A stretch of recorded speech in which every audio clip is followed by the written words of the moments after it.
What's up, YouTube? It's Youth Music TV. It's been a hot minute since I've done an album review, so I figured I'd say screw it, and I'd do one today. Today I'm talking about the new album from Secrets called Everything That Got Us Here.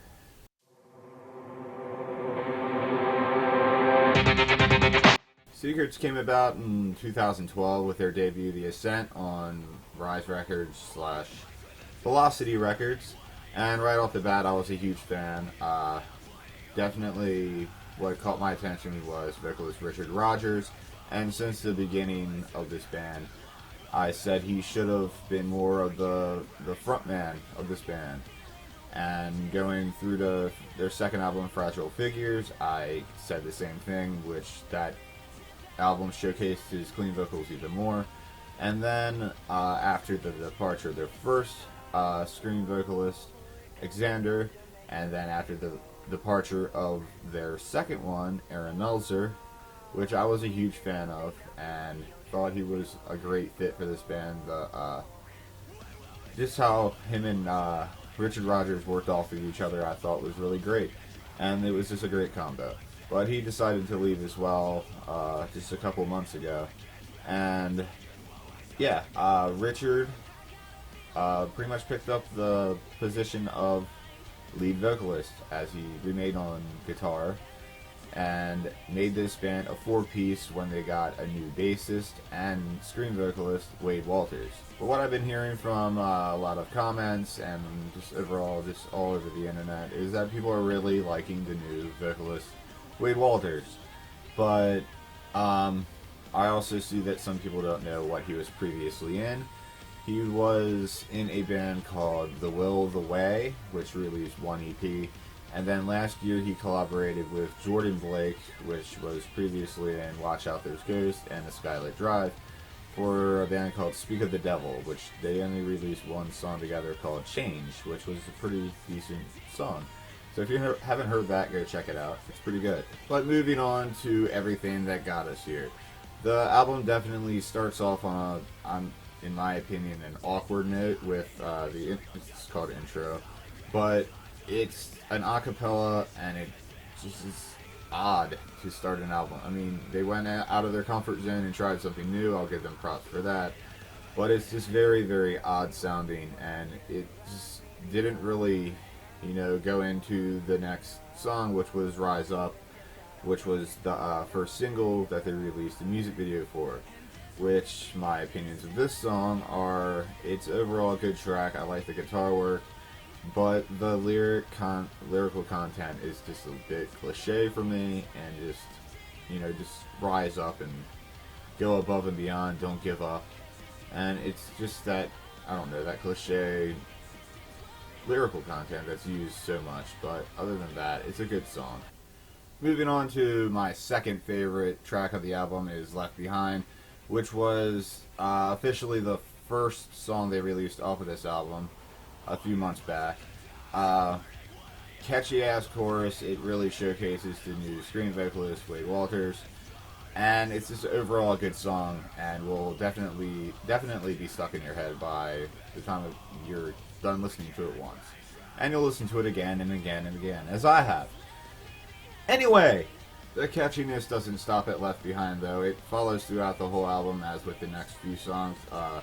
Learn to Love, which was just, I don't know, the chorus with it was just very different writing style, I guess I should say.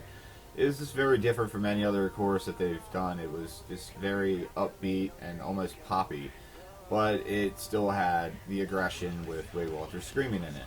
And then the next song, that's Half Alive, which is also very different and catchy, and like I said, different compared to anything else they've done before. They really went out and did a lot of different stuff on this album they haven't done before, which is great, because, I don't know, before the first two albums, the instrumental dynamic, the writing styles seem to be the same.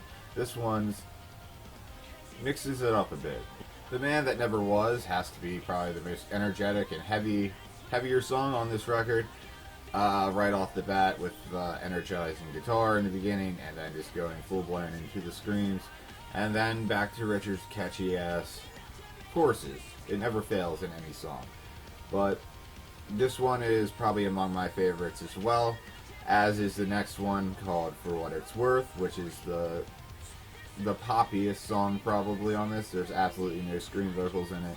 And this is definitely my favorite. It's been stuck in my head since I first listened to it on YouTube before the album's actual release. So that's a sign that, you know, this may be one of the highlights of this album, and I hope that this definitely turns into one of their more popular songs.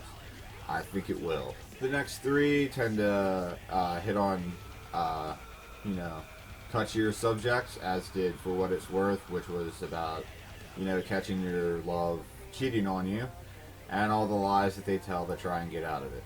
But the next three are I'll Be Fine, which, you know, captures the alcohol abuse subject, which they catch it very well, and it's an okay track, not one of my favorites on this. And then Turn the Page really focuses on suicide, which nowadays, like, every band seems to want to write a song about suicide and self-harm. I mean, it's a message to get across, but it's becoming stale and just overused. And maybe one of the members even actually, you know, attempted suicide or self-mutilation or anything like that, because this album is like everything that brought us here. So maybe it's a self thing, so I can't really bash on it too much. I feel like an asshole right now, but I don't know. It's just my opinion of that, you know, just concept. I'm sorry if I offended anybody. In Loving Memory, sounds exactly how it sounds. It's about losing somebody close, and very good track. It's heartwarming.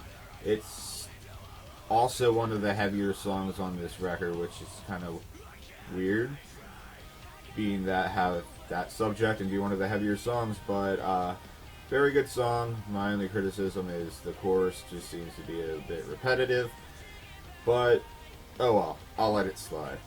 And what would a great Secrets record be without a closing acoustic track such as Sleep Well Darling they did on their last album, Fragile Figures, which was probably my favorite song on it. And this is why I love Richard Rodgers. Just his voice and acoustic guitar can just make a whole album for me, and I'd be happy. I love their Renditions EP they released earlier. I still listen to that just as much as all the other stuff they've released, maybe the acoustic even more. Because like I said, my favorite thing about this band has always been Richard Rodgers. And the last song on this album is called The One With No One, which is just amazing. You could just, replay this song over and over again, and it will never get old. Just Richard Rodgers' voice is angelic as shit, and I love it, and I'll never get tired of it. Please, for the love of fucking God, release a solo album already. But anyway, those are my rough thoughts on this album. I guess I'll give this album a 4 out of 5.